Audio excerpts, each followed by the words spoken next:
The reference angle theorem allows you to find trig functions of various angles using the reference angle.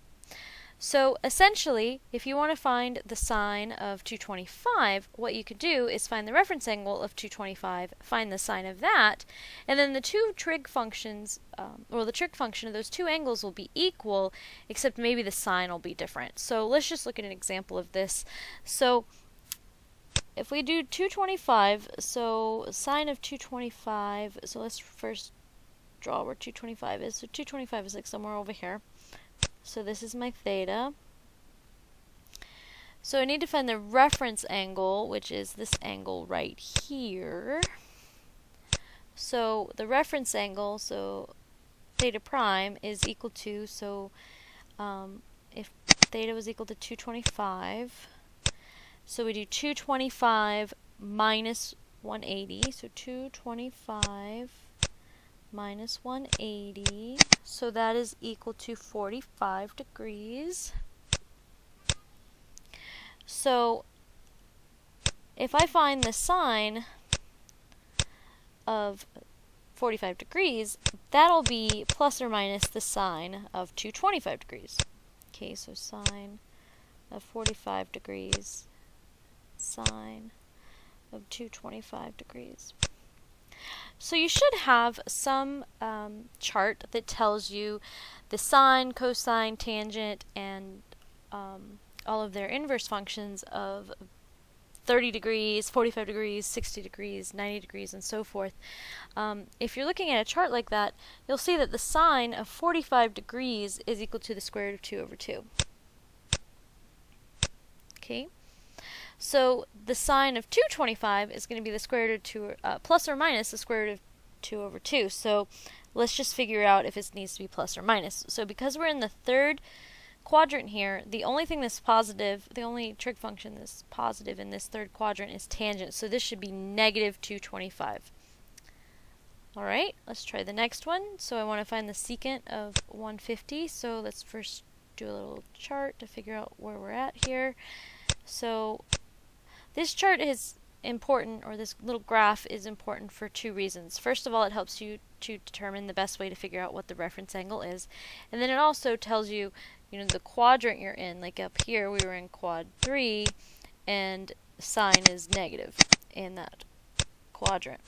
So it tells you not only how best to find your reference angle. Are you going to subtract 180 from it, or are you going to subtract it from 180? But it also tells you the sine of the function that you're looking for.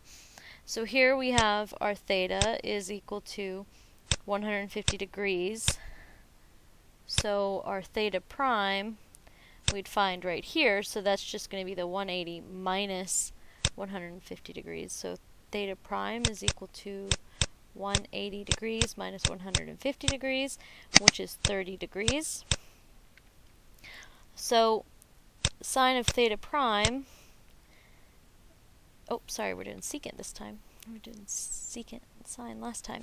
So secant of theta prime would be the secant of 30 degrees, and that's going to be plus or minus the secant of 150 degrees. So if you look at your chart that has those various values, then the secant of 30 degrees is 2 times square root of 3 over 3.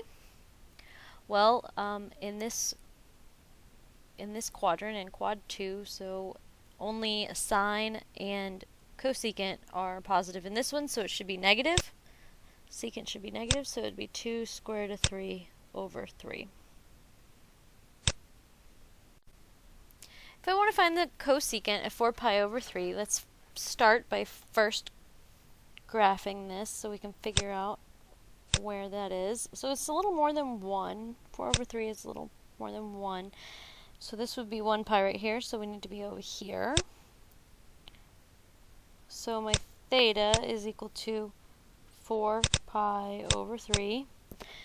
And my theta prime would be this area right here, and I would find that just by doing 4 pi over 3 minus pi.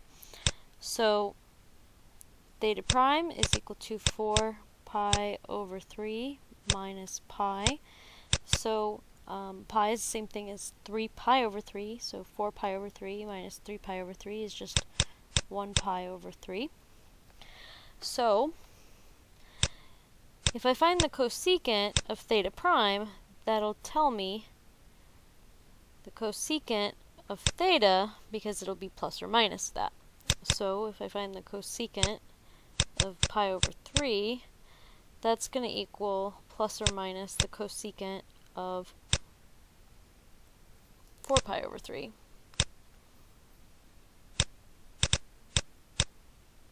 Okay, so if you look at a chart that shows you all of the various trig functions at the pi over 3, like the 30, 45, 60, 90 marks, pi over 3 is the same thing as 30 degrees.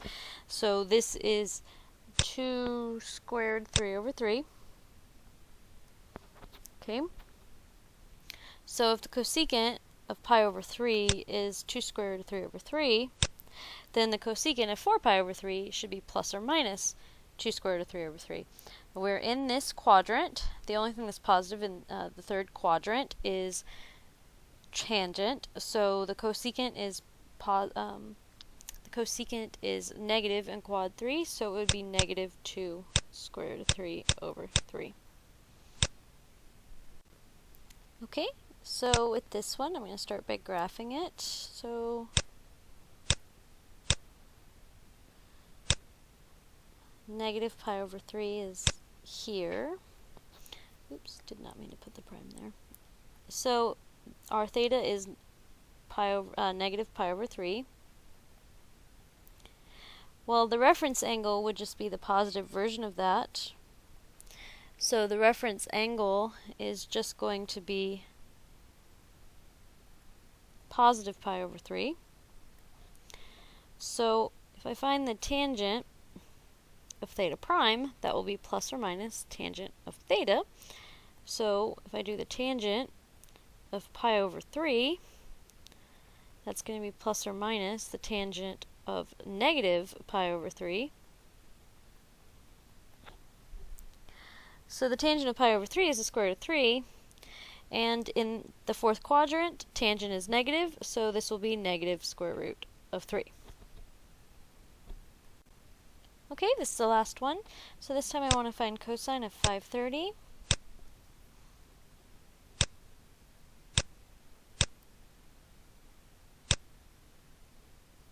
So this one loops around to right about there. So theta is equal to 570. Okay.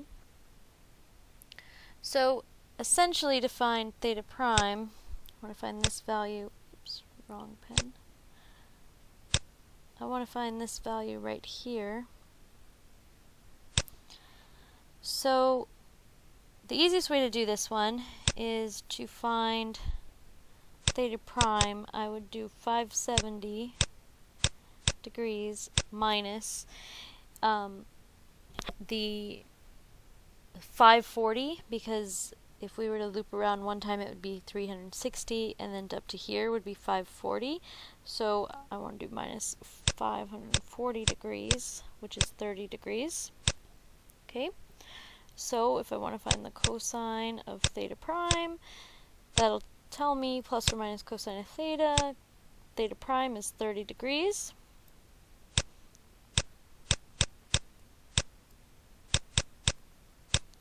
So cosine of 30 is square root of 3 over 2, so square root of 3 over 2. And cosine, we are in the third quadrant here, cosine is negative there, so it's negative square root of 3 over 2.